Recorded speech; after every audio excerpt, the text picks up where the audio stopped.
আসসালামু আলাইকুম everyone, Sumi's kitchen ব্লগে সবাইকে স্বাগতম। আজকে আমি তৈরি করেছি কচু দিয়ে গরুর মাংস। আশা করি কচু দিয়ে গরুর মাংসের রেসিপিটা সবার কাছে ভালো লাগবে। কচু দিয়ে গরুর মাংসের রেসিপিটা দেখতে যতটা সুন্দর দেখাচ্ছে, খেতে কিন্তু ততটাই দুর্দান্ত হয়েছিল। এখানে আমি 1 কেজি গরুর মাংস নিয়েছি, হাড় চর্বি মাংস সহ। এরপরে আমি কচুগুলো এইভাবে ছিলে টুকরো করে কেটে নিয়েছি। এর সঙ্গে আমি যে মশলা ব্যবহার করব, এখানে আমি মেথি ও জিরা বেটে নিয়েছি। এখানে আমি নিয়েছি আদা রসুন বাটা, হলুদ গুঁড়া, মরিচের গুঁড়া, দারচিনি, এলাচ, লবণ, তেজপাতা ও পেঁয়াজ বাটা। আমি এখানে একটি ফ্রাই প্যান বসিয়ে দিয়েছি। ফ্রাই প্যানটা বসিয়ে দেওয়ার পরে কিছুটা আমি তেল দিয়ে নিচ্ছি। তেলটা গরম হয়ে আসলে কিছু আমি পেঁয়াজ দিয়ে নিব। পেঁয়াজটা আমি ব্রাউন কালার করে ভেজে নিব।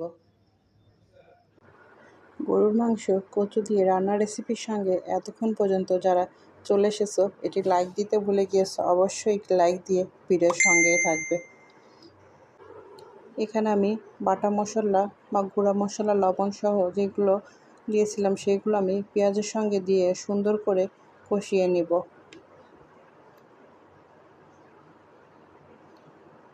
গরুর মাংসের এই রেসিপির সঙ্গে এতক্ষণ পর্যন্ত যারা আছো সবাইকে অসংখ্য অসংখ্য ধন্যবাদ। এখানে আমি মশলাটা সুন্দর করে কষিয়ে নিয়েছি।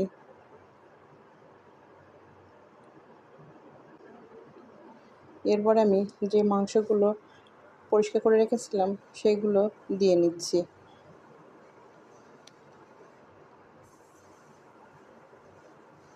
মাংসগুলো দিয়ে আমি সুন্দর করে মশলার সঙ্গে কষিয়ে নিব।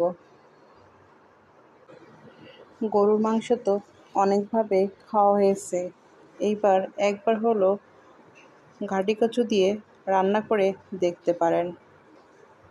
অনেক টেস্ট হয়েছিল এই গরুর মাংসের রেসিপিটা। কচু দিয়ে গরুর মাংসের রেসিপিটা আমি খুবই সহজভাবে তুলে ধরেছি তোমাদের মাঝে। এখানে আমি মাংসটা খুবই সুন্দর করে মশলার সঙ্গে কষিয়ে নেব যতক্ষণ না তেলটা ছেড়ে আসে।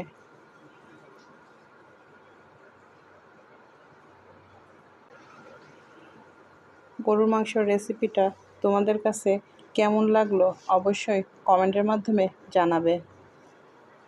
এখানে আমি মাংসটা সুন্দরভাবে কষিয়ে নিয়েছি। দেখে নিশ্চয়ই বুঝতে পারছো মাংসের কালারটা কিন্তু অনেকটাই চেঞ্জ হয়ে আসছে। গরুর মাংসটা কিন্তু আমি অনেকক্ষণ ধরে কষিয়ে নিয়েছি।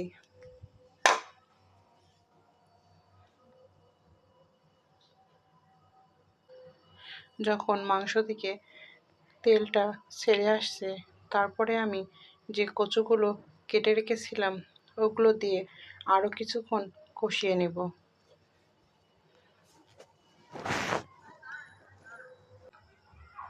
কচুগুলো দিয়ে আমি সুন্দর করে মিডিয়াম আঁচে ঢাকনা দিয়ে ঢেকে কষিয়ে নিব।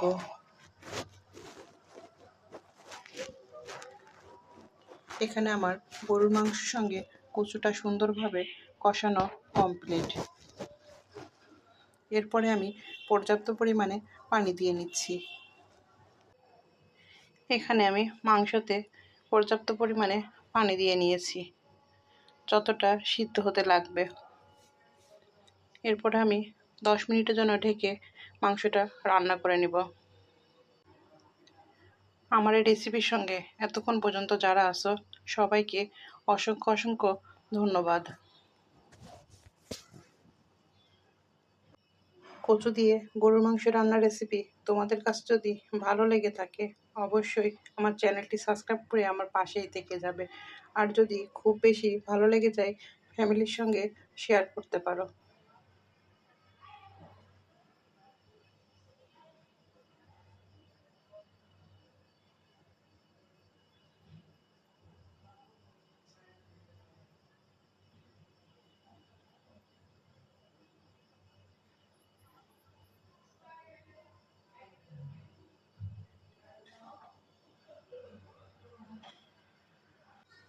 আমার এই রেসিপির সঙ্গে এতক্ষণ পর্যন্ত যারা আছো সবাইকে অসংখ্য অসংখ্য ধন্যবাদ।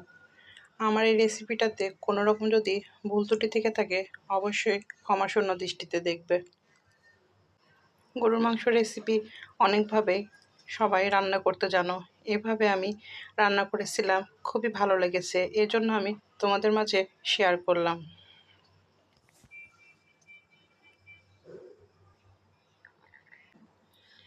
এখানে মাংসটা রান্নাটা প্রায় হয়ে আসছে।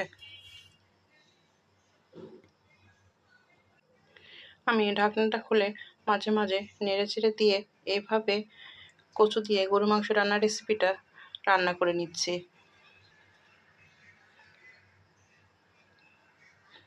কচু দিয়ে গরু মাংস রান্নার রেসিপিটা খুবই টেস্ট হয়েছিল, আমাদের ফ্যামিলি সবাই পছন্দ করেছে। এরপরে আমি মাংসটা রান্না প্রায় হয়ে আসছে, এখানে আমি 1 চা চামচ গরম মশলার গুঁড়া দিয়ে নিচ্ছি, দিয়ে আমি 10 মিনিটের জন্য ঢেকে রাখবো। আমার এই রেসিপির সঙ্গে এতক্ষণ পর্যন্ত যারা আছো সবাইকে অসংখ্য অসংখ্য ধন্যবাদ। আজ এ পর্যন্তই, নিত্য নতুন রেসিপি নিয়ে তোমাদের মাঝে আবারও হাজির হব। আল্লাহ হাফেজ, আসসালামু আলাইকুম।